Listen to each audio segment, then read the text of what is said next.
When you read about fighter pilots or fighter pilots in simulations pulling many G's, and in fact pulling too many G's and then drifting in and out of consciousness, is that even when their brains go haywire and they start to have images of they have out of body experiences where they see themselves, they're peering over themselves and they see their head, flopping around, going blah, blah, blah, blah, blah.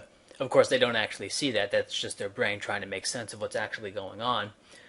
Or they have, visions of themselves in a swamp fighting a dragon somewhere, and then they come into consciousness and out of consciousness, and then they're kind of in that in-between states where elements and sounds of what's going on around them in the cockpit are integrated into a fantasy. As the brain is going haywire, they still hold on to a narrative. And that's what's so odd about dreams. Because when you dream, you're having a mental breakdown. And even in that state where the scenes shift from one to another, you have a memory. You have a rationalization for why you're in a certain situation. If your neurons are firing off images from a hospital, well, your brain is going to create a whole giant narrative for why that's there. In fact, this is seen with people who have memory problems where their brain has to reset every 10 minutes. Basically, they have about 10 minutes of memory, and after about 10 minutes, it kind of fades into a new view of the world. And these people, when they're at a hospital because of this condition, they will create new rationalizations for why they're there. They'll create new explanations for why they're there. Also, people who deny certain diseases, for example, a woman who denied that her arm was paralyzed, when asked why she couldn't move an arm, she would constantly come up with new explanations as to why it is. Oh, it's not her arm, it's her mom's arm. Someone's playing a prank, right? And constant holding on to a narrative. In fact, you will have people who believe they are dead. This is called a walking corpse syndrome. And they will often refuse to eat or they refuse to drink. Why? Well, because they're dead. They're not really there. And ask them, well, if you're dead, how can you talk to me? If you're dead, how can you think or speak? And this may seem like a very obvious sort of question. Well, if you're dead, why can I see you? Why can I interact with you? But they will maintain that narrative. It is narrative maintenance. Another thing would be split brain confabulations. Right? People who have their left and right hemisphere split, what a researcher can do is show a scary image to the right hemisphere. Now, the right hemisphere goes to the left eye and controls the left hand. Okay, so it's kind of crossed that way. So they will show an image to the right hemisphere through the left eye, blocking off the right eye. The right eye can't see it, and they'll show a scary image, and that will produce a sensation of fear. This sensation of fear is felt by both the right hemisphere that sees it through the left eye, but also the left hemisphere that does not see it. Now, the left hemisphere does the talking. The left hemisphere sees through the right eye and controls the right arm. The left hemisphere does not see the scary image, but experiences the sensation of fear. And so the researcher will then ask the person, do you feel any fearful sensations? And the person will say yes. And of course, the person that speaks, the speaking, because only the left hemisphere can speak unless the left hemisphere is removed, in which case the right hemisphere may take a few weeks to rewire and then learn to speak. The right hemisphere can read and can understand language, but does not speak. Only the left hemisphere speaks in normal people, unless it's removed. So, and the researcher will ask the person, why were you afraid? Now, the person in the split brain patient has not seen the scary image. The left hemisphere has not seen the scary image, but has experienced it, has experienced fear. And this person will say, well, that window looks kind of eerie, or that wallpaper gives me the creeps, or it seems like you made a scary gesture, or or I don't, or this room is spooky, right? The left hemisphere will create a story. And you may say, oh, the person's just lying. Well, the problem is every split brain patient person did this. They came up with the reason. In fact, here's the really trippy thing, is that when the left hemisphere said why they were afraid because of the wallpaper or something irrelevant, and then the psychologist asked the right hemisphere why they were scared, the right hemisphere then, diligently said because of the wallpaper, or because of, the window, or because of whatever the left hemisphere said, even though the right hemisphere had just seen the scary image, right? The right hemisphere basically says what the left hemisphere says. See? So, I mean, this is not lying, but this is, maintenance of the narrative. And that is something that we and I'm thinking about these people who have what I call the basic narrative of the United States. And this is not a personal narrative, but it's a narrative about basically the trajectory of the United States. The problem is that if you attack, let's say you attack just one element of the narrative. Let's say, for example, you're saying, slaves in the United States actually were taller than European Americans and had a higher life expectancy than European Americans. Both statements are true. Well, the problem with that is that goes against a narrative. It's just one point, but the problem is it doesn't square with, slavery, oppression explains why current gaps. Now, that can kind of be bridged because then they can say, well, Jim Crow, blah, blah, blah, right? But of course, you say, well, even under Jim Crow, blacks had more educational opportunities than Irish did, and Irish don't have. Well, it's not just educational opportunities, but stereotype threat and all this stuff. And what you began to see with ever escalating explanations and ever more exotic, ever more Byzantine explanations for racial disparities, what you're seeing is a form of narrative maintenance. In the same way that someone who believes he's Jesus or believes he's dead, will continue to maintain a narrative, right? And will constantly shift beliefs and will avoid, just kind of block out a questioning with noise, counterattack with accusations, or just, lie about things. So just literally just make shit up. Okay? And the point that I've taken a very long time to get to in this video is the bellicosity of white racial identity. Okay? That's something that I've noticed with, for example, I was saying that I'm going back to a memory I had of a black nationalist who was, saying all sorts of horrible things and calling me all sorts of names, every name in the book. And then I, said something, rude about black people in response. And then he got all butthurt about my response to him, and then I said, well, why are you being butthurt? You said X, Y, and Z about me. And his response was, oh, wah, wah, wah, says the white supremacist. Okay, so he went into that with a presumption of bellicosity, or bellicosity and belligerence, that is aggressive intent, supremacist intent. Okay, and that's the narrative, that's the story. There was this guy Abaddon. He's not a special person except that he's symptomatic of what I'm talking about. He calls Heruka a white supremacist. Why this term supremacist? I haven't met anybody who actually calls themselves a supremacist.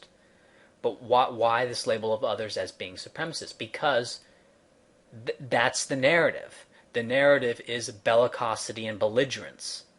Okay? That's their story. The reason that quote-unquote racism, as they call it, is bad is because it's aggressive, it's supremacist, it attacks other groups. Right? That's the narrative. Okay. Now, and in addition to that narrative, is that they are not bellicose. They're not aggressive, and they're anti-authoritarian. Of course, the reality is that they're the ones is that they have a plan for all people in the world. They have a collective plan, a vision. I think it's almost it's a pseudo religious thing, but it's also vague, and the problem is that it doesn't have a set doctrine like the Bible, or even like a Das Kapital. And so it's difficult to really pin down in the way you can pin down either a traditional religion or Marxist communism. They don't have a real Bible, right? I mean, you can say, well, Dawkins wrote a thing, but there's no real Bible of what I call universitarianism. That is the beliefs of closest to university faculty.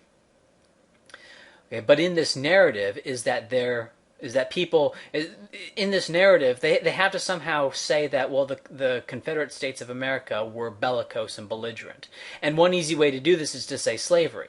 And so when you say, well, the war wasn't really about slavery, and that there were several states who were getting close to actually abolishing slavery in the CSA, and in fact there are ways to abolish slavery that did not involve going to war and setting a precedent of denying secession. Like, you didn't need to do all of that to end slavery, right? When you start making those arguments, then that they don't like that, because that questions their narrative of the bellicose racist, right? The belligerent and aggressive, right? Because that's what it has to be. Right? It has to be aggressive. It has to be militant. Right? It can't be that, well, these people just want to live a way different from you. They don't want to have anything to do with a certain type of people. Right? It can't be that. It has to be inherently aggressive and bellicose. And you're starting to see that with Israel. Now, you can say this, that, or the other about what the Israeli military does in response to a few bottle rockets being fired. You may say that massive overkill or something. But what I'm seeing with the critics of Israel is not just a criticism of the actions, but it is a criticism of the state of Israel itself. It is, and it's not on anarcho-capitalist grounds, which is free association. People should be allowed to move anywhere on the planet. These are people who believe in states and believe in borders, but not for Israel, because Israel is a Jewish exclusive state. It is a Jewish nationalist state. And as a Jewish nationalist state, this state is inherently bellicose and aggressive, right? Inherently. Right? And you can go over history. You can say, well, here was Israel being attacked. Here was Israel doing a preemptive strike. And if you go through the history, it's very mixed and muddled, right? As all history is, right? Because when you look at real history, your narratives can take a back seat. All right, what actually happens in real history is a fucking mess. Okay. But that's what you're seeing with their constant attempts to paint Israel as being belligerent and bellicose, and that's why they love the term supremacist, white supremacist, because that's their narrative. Because if they deal with reality, the reality being that there are no supremacists. The only supremacists are, well, there's two groups. One is like a few insane people who join groups like Aryan Nations. Maybe there's 10,000 people like that in the whole country, but they get plastered all over media and stuff like that. But the reality is that, people in general aren't bellicose. People in general see themselves as good guys, and which is why exterminationist wars are so rare, okay? And you may say that, no, they're not rare. Look at all these examples in history. Well, look at all these examples in history, but look at all the examples in history where exterminationist wars did not happen.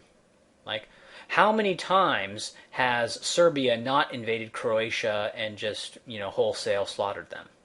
How many times has that not happened? It's not happened more often than it's happened, which is zero. Okay?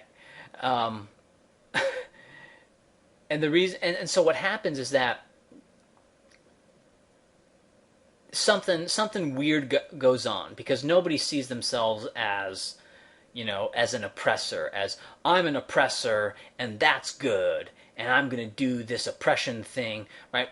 For example, when you looked at slavery of the Africans in the United States, okay, it was on the grounds that these people are inherently, fit for slavery. It's for their own good. Now, in reality, they actually had a living standard that was probably better than that of most white people. I think what happens is that the standard of living of the plantation owner is what the slave is compared to. So what you'll see is look, the African slave carries the books of the slave master's children, and the child gets to go learn while the slave tries to learn through the window of the school or whatever. Okay, and so you see that comparison. You say, oh, look at how much poorer blacks are than whites. Well, of course, the plantation owner is not representative of how white people actually lived. Okay, in fact, how white people actually lived was probably a little bit less nice of a life than that of the Negro slave. Right, but the slave owners they rationalized it. They had a narrative themselves. It was for their own good. In fact, that narrative, you may think that that's a retarded narrative. Well, life expectancy of Africans fell following the abolition of slavery. In fact, it fell to that below whites. Before that, it was higher than whites. Okay, so you want to say, oh, so you have this narrative that slavery, like you have this narrative, which is that the slave master's narrative was retarded, but data backs them up on their narrative. So now I'm not supporting slavery. I have various reasons why I oppose slavery of any kind, but when comparing the narratives, like it's not an entirely retarded narrative. Like your narrative is that it is in fact completely fucking retarded, but it's not. Right? They have reasons to believe it, and there's data to back it up. And in fact, your narrative is more stupid than theirs, probably. Like if you're a standard, if you believe what 98% of people in the United States believe, okay.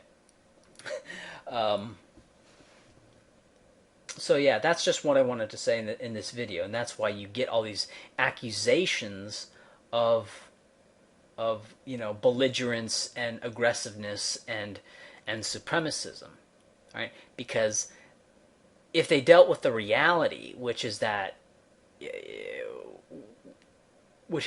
they dealt with reality, which is that we're just people who view racial separation as, almost like it's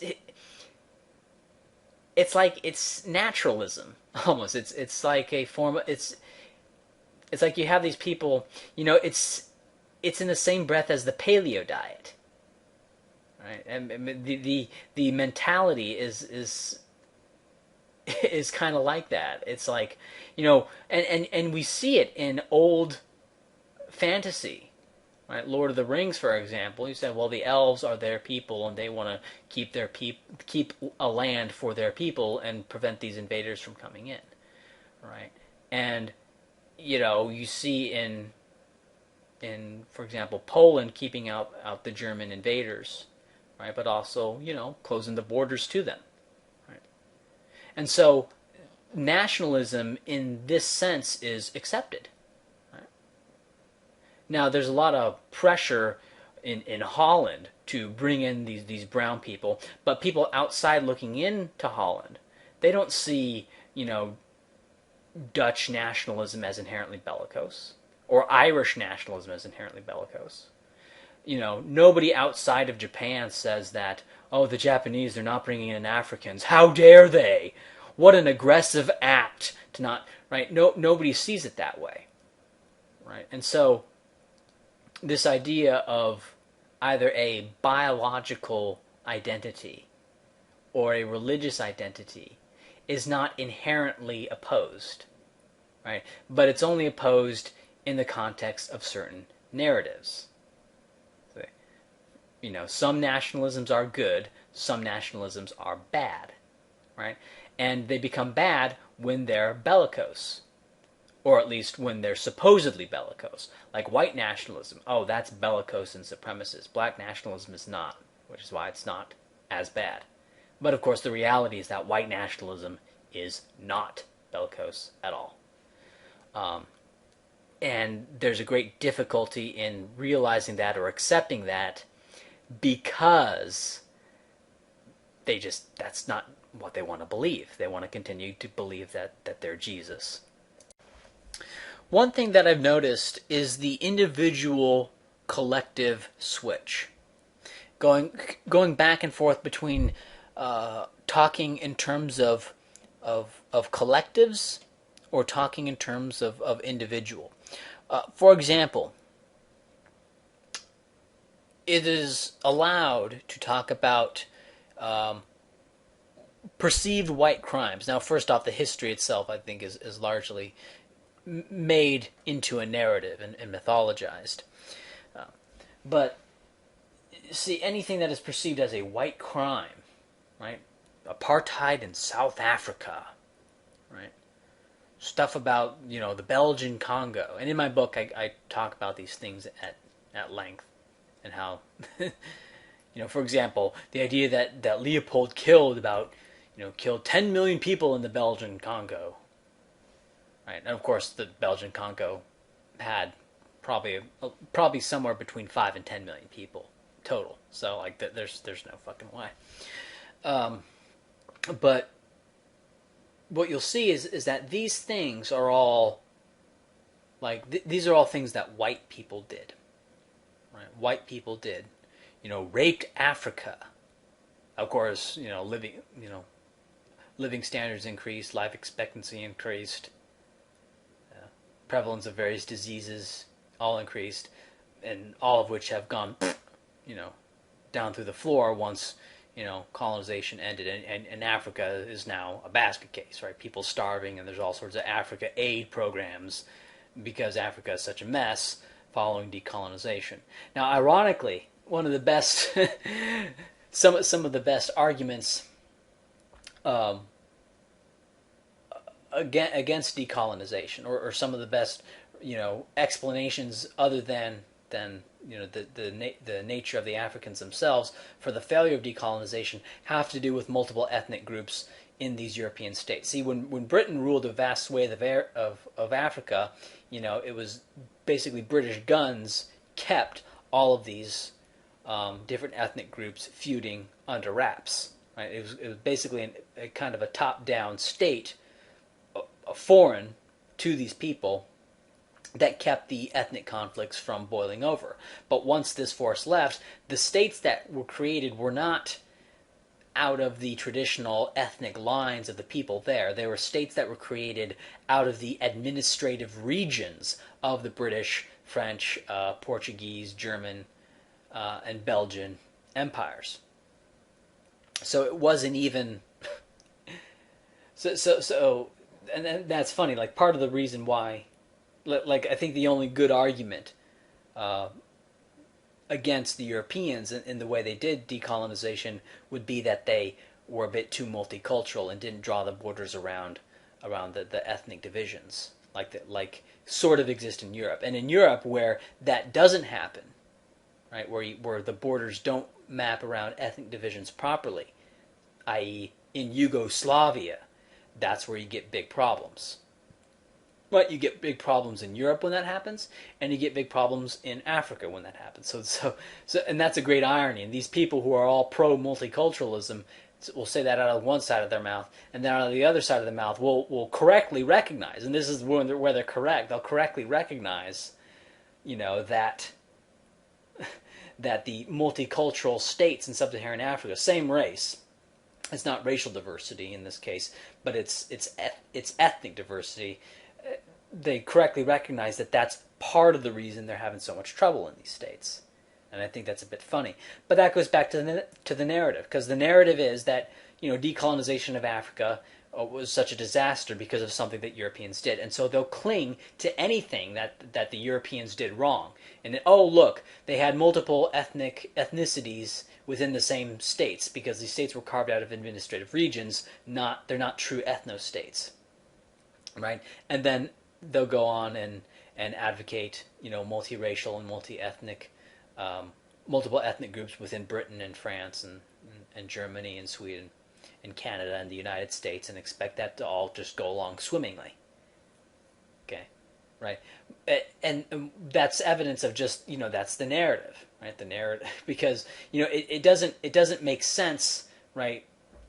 That hypocrisy is very obvious and doesn't make any sense when you just look at those two things, but it makes sense within kind of a narrative of European oppression and Europeans are responsible for Africa being the way it is, and and any white entity, any white power, and white power can be just large groups of white people, like for example, the Republican Party or the Tea Party being very white, large groups, large clumpings of white people.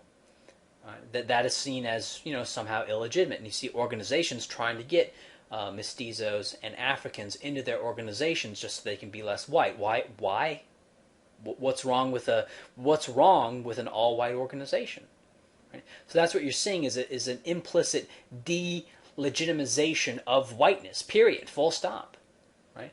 Organized white people is seen as implicitly wrong or implicitly evil. And that's a bit absurd, right? You can compare this to organized blackness, and it's not even an implicit organization, but explicit national NAACP. Of course, colored means black in terms of the historical context. All sorts of black unions, black student unions, right? That's fine, right? But that's fine because that's the narrative, right? The narrative is white oppression, and see, that struggle against the bad guys, white oppression. Okay, but when white people do it, when white people organize, why are they organizing? Well, they're organizing for oppression. That's the narrative. See, why else could they organize? Right? Organized whiteness is oppression. Right? That's the narrative that they believe. And anyway, I'm getting way off topic of what I originally wanted to say in this video, which is that you have a shift between individualism and collectivism. For example, let's say you talk about all the great things that Europeans invented. Say, oh look, Europeans invented electricity. Or if you want to say, no, some guy in China invented it, way before. Okay, whatever. Because of Europeans, electricity is in Latin America. Because of Europeans, industrial agriculture exists. And there's lots of problems with industrial agriculture. I understand. Okay. But compared to the world before that, it would be an improvement. Right, the health problems aside, especially wheat belly, high grain diet, those problems.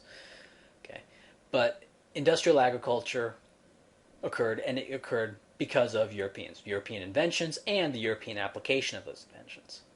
Now, collectively, do Europeans get collective credit for that? Is there collective credit? No, there is no collective credit. In fact, if you point out these collective things that Europeans did, well, that's tut. Why you're such a loser? You have no accomplishments in your own life that you have to identify with your race, and in order to try to take credit for that. What a loser! How pathetic! But on the other side, if there is collective anything that is bad that was done, bad according to their conception of history, which is going to include a whole bunch of things that actually weren't bad, or were grossly exaggerated, or were bad, but they were still an improvement over all that came before, right? like slavery in the United States versus slavery in Africa, or the kind of unequal trade treaties, unequal trade economic system within the British Empire, certainly bad. But it was better than how the tribal chieftains ruled, right? It was better than what came before. So So they'll, and that's what's funny is that these people will attack Europeans for the various crimes that Europeans did, but ignoring that that was how the world was everywhere prior, and in fact Europeans were kind of in an evolutionary state where they evolved towards a much softer view of the world, what we will call a liberal view of the world. Liberal in the classical sense, not in the modern Democrat Party. Small L liberal view of the world. And this liberalization did not occur overnight. Right? When the Europeans, in the year 1500, right, when Europeans went into the Americas, liberalism and modern liberal thought did not exist. Right? That was, we're still dealing with the Middle Ages. Right? If you go back to just the way they were fighting wars in the year 1500, they were still using pike and shot. Okay, they still weren't full musket armies. They would have a shot, but then they would fight with pikes and with blades. Okay, it wasn't even, that's just something to think about, right? And it was still like the Middle Ages. The Middle Ages were still very real. There were still knights. Okay, not so much as a practical military necessity at that point, but still, they existed as a social class. So what happened is that Europeans began, to conquer the world. But as they were conquering the world, Europe was in a transitional period, going from feudalism to liberal democracy. And this, of course, this transition did not occur overnight, but it was Europeans who made this transition. And the great irony is that the claimed crimes of the past, exaggerated crimes of the past, that were done from say 1500 to 1865. Those were a product of, like, for example, slavery. And if as an institution, slavery would not have come into existence in the United States in 1800. If slavery had not already existed, it would never have been able to be instituted in the year 1800. But the thing is, slavery, it was an institution that existed, from the beginning of the Americas and just continued, and that's why it was able to persist long into a more liberal era. Right? It was, you could say, it's sort of a relic of a medieval time. But the very condemnation of slavery was something that came from Europe, right? So you have these people and these universities who condemn the crime of European imperialism and colonialism, but the hell of it is that the idea that imperialism and colonialism are to be condemned because it denied the rights of Africans. The idea of individual rights comes from the very countries that engaged in these things, and who then voluntarily gave up those empires. Right? There was no military reversal that caused the British Empire to give it up. If the British Isles had the will, they could have kept hold of India and kept hold of Africa indefinitely. It was a financial strain, but there was no, there was no military. You had these guerrillas go out and shoot a few British, garrisons here and there, but there was no real military threat. There was no real possibility that they could by force overthrow British rule in India. Right? You had a bunch of the people, the Indians, they would strike and not maintain the telegraph service and cause a whole lot of problems, but that's not. So the empire was given up by Europeans because of a liberal ideology, right? And ironically, this is where you get into, well, India should be free of Britain because they're a different nationality than the British people. Oh, so now we're pro-nationalism? Why should India not be a part of Britain? Right? India wants its independence from Britain. Why? Why? Are you a racist? But you see, that's one of these asymmetries here, right? Indian nationalism, that's cool. British nationalism is no, no, no, because British nationalism is inherently oppressive. Why? Because of the British Empire and what was done in the British Empire. Right? Ignoring that it was Britain, as it conquered the world, as any other country.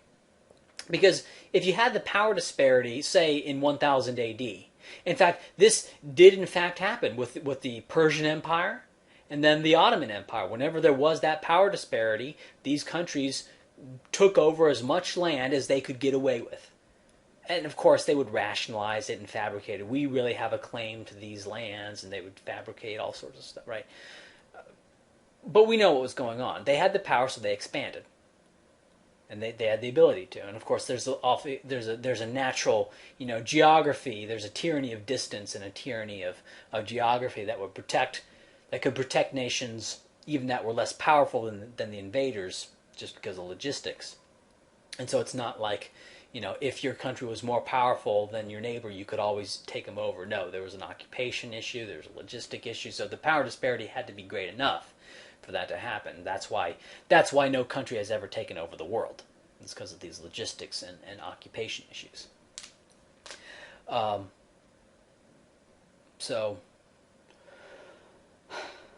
But that's just the heck of it, is that, well, we're going to attack these Europeans for what?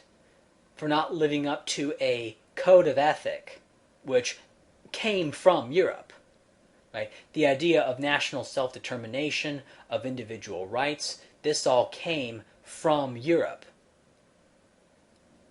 Without Europe, these ideas wouldn't even exist. And so, but we're going to bash Europe with these ideas. I mean, do you see, with these ideas that have been exported throughout the world and would not have been exported throughout the world if not for Europe, right? It was Britain that enforced the global ban on slavery. France went along with it. I mean, this is not, that's just the great insanity of it, right? And when you look at the data in terms of life expectancy and height and standard of living, what unfolds is a different story. What unfolds is that Europe in the year 1500, 1492, Columbus sailed the ocean blue. From the year 1500 to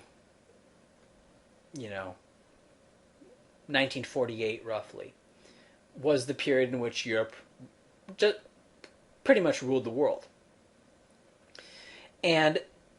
But at the beginning of the expansion, of European expansion, the idea of the nation state was new. It wasn't exactly, like we have this idea that Germany is a state for the Germans, a people. But that wasn't, that was not settled. Austria-Hungary, the Austro-Hungarian Empire still existed. The idea that you had a state that represented the people. States previously had been to represent the nobility and the land-owning class.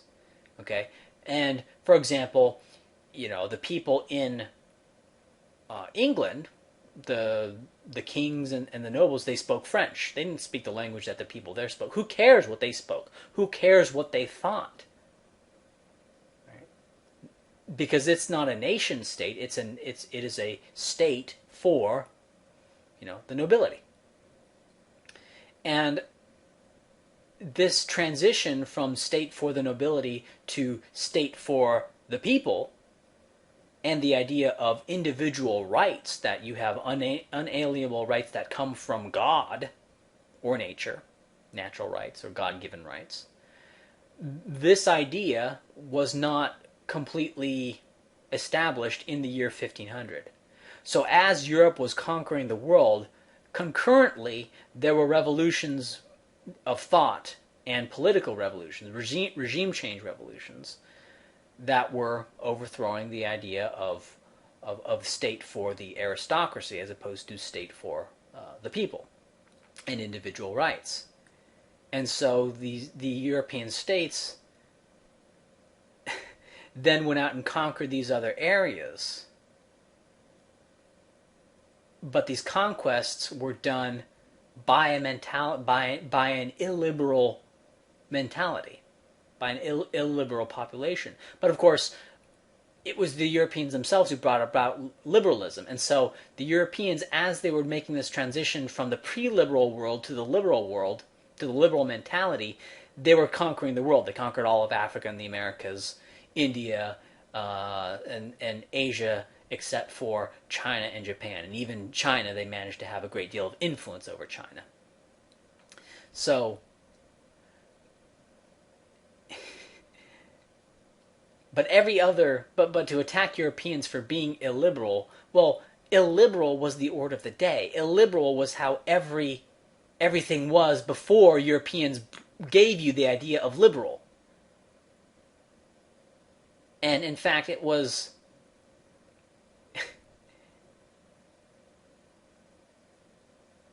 right. And so the idea, for example, the idea that slavery was wrong, that comes from Europeans. Right? You believe slavery is wrong, that comes from Europeans. Right? And it was Europeans who abolished slavery in the United States and slavery worldwide. Prior to that, slavery was A-OK and everyone did it. Africans did it. Right? It was Europeans that got Africans to stop enslaving. Right? It was Europeans who banned the slave trade in Africa. Right? And that is why this attack, we're going to attack Europeans, especially for being illiberal, is absolutely insane. What you had was a situation where everyone on the planet is being illiberal. Right? And then there was a period, kind of a fluke period, when Europe suddenly, for whatever reason, managed to basically conquer the world. Right? Europe conquers the world. Right? It was kind of a fluky thing that had happened. Right? I mean, because you had Russia conquering, all of Russia and Central Asia. You had Britain conquering Africa, North America, the Middle East, India, parts of Southeast Asia. Holland conquering modern-day Indonesia, Spain conquering the Philippines and basically the entirety of the Americas along with Portugal. Portugal also conquering part of Africa, Belgium conquering the Congo, Germany getting little pieces of Africa, Italy getting a little piece, okay, Britain conquering Australia, creating Australia and New Zealand. The only parts that weren't conquered were Japan and China. And so this is kind of a very fluky thing that happened. It's very rare that a single region is able to basically take over the world. They didn't take over China, but they were able to heavily influence China and kind of pull puppet strings within China. Not so much with Japan or Korea, which was under the aegis of Japan. So they did this, and so basically this is what happened. Everyone's illiberal, okay? The Middle East's illiberal, China's illiberal, Japan's illiberal, the Americas are illiberal. Africa is definitely illiberal. Everyone is illiberal. Everyone does not believe in natural rights or God-given rights, okay? In this illiberal environment, Europe happens to conquer the world. Europe is basically on top of the world. So we can have this order of events. One, everyone's illiberal, and everyone's duking it out with each other, enslaving each other, and nobody believes in individual rights, and that's that. Then Europe conquers the world. Then Europe suddenly becomes liberal. In reality, it doesn't happen this way. In reality, Europe becomes liberal as it's conquering the world, right? And so it's not exactly a clear thing. But the order of events are Europe conquers the world, becomes liberal, and then professes these liberal values to everyone. And now everyone is saying how bad Europe is because they conquered the world and enslaved so many people. Right?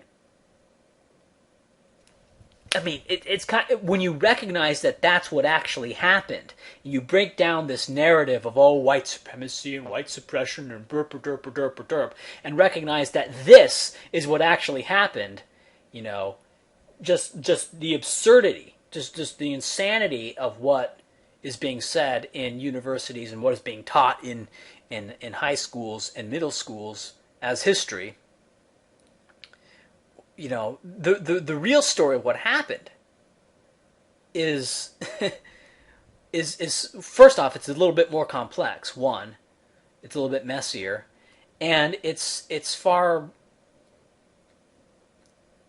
It goes against the narrative. It goes against the narrative of bellicose white supremacists trying to, you know, when what makes Europe unique? What made Europe special?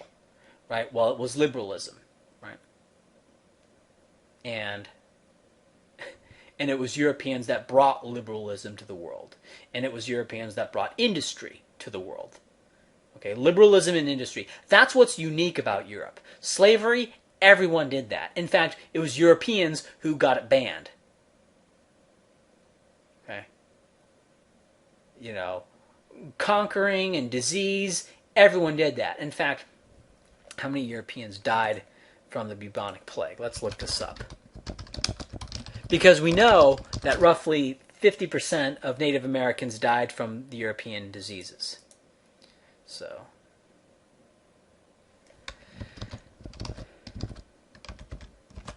right. Okay, here we go. It is commonly believed that the Black Death swept through Europe in the 14th century and killed an estimated 25 million, or 30 to 60% of the European population. Okay, 45% we'll say. So about 45% of Europeans died from the bubonic plague. Roughly half of all Native Americans died from Old World diseases. Not 90%. Like, if you believe 90%, then you have to believe that the starting population of the Americas was far higher than it actually was. And we can actually look at genetic data and genetic bottlenecks to get a pretty good idea of the big picture of the Native American populations and how many died from European diseases. It was about half in total.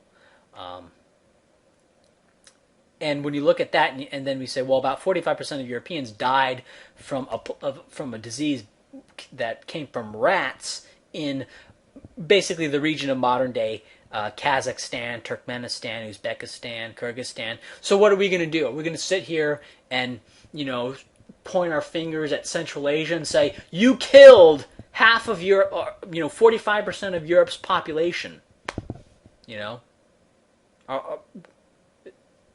that's what they're saying in terms of what Europeans did to the Americans, right? And if you apply that standard consistently, you're going to have to say, well, let's, a pox on the house of Central Asia for giving Europe the bubonic plague, right?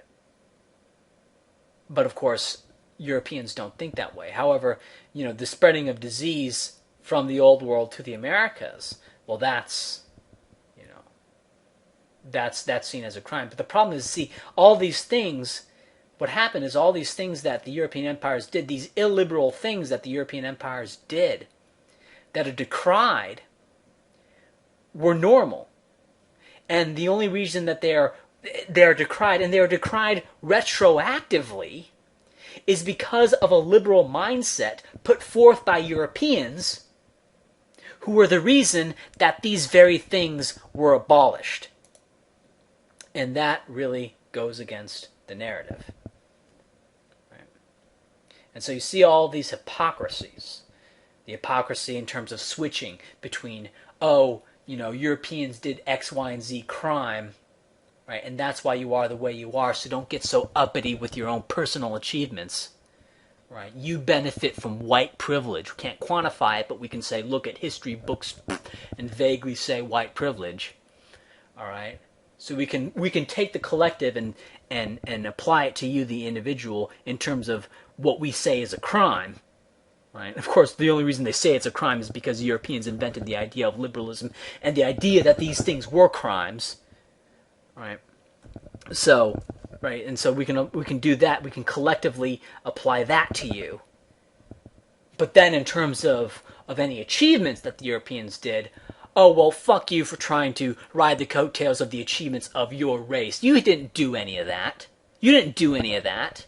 Well, of course, the reality is that you neither did any of the crimes nor any of the good things, which Europe is unique in having, right? as a collective, Europeans are unique in terms of industrialization and the idea of individual rights. Right? But of course, those are both things that Europeans did. They did some liberal things and illiberal things. The illiberal things you benefited from, white privilege, eat it, accept it. The collective applied to you in terms of criminality. Achievement, you don't get it. You don't get you get penalized for the crimes, but you don't get credit for what we call the good things. Of course, what is a crime? What is a good thing? I mean, the idea of conquest and slavery as being a crime, and industrial agriculture and human rights as being a good thing. I mean, that's what's so weird, is that very idea comes from Europe.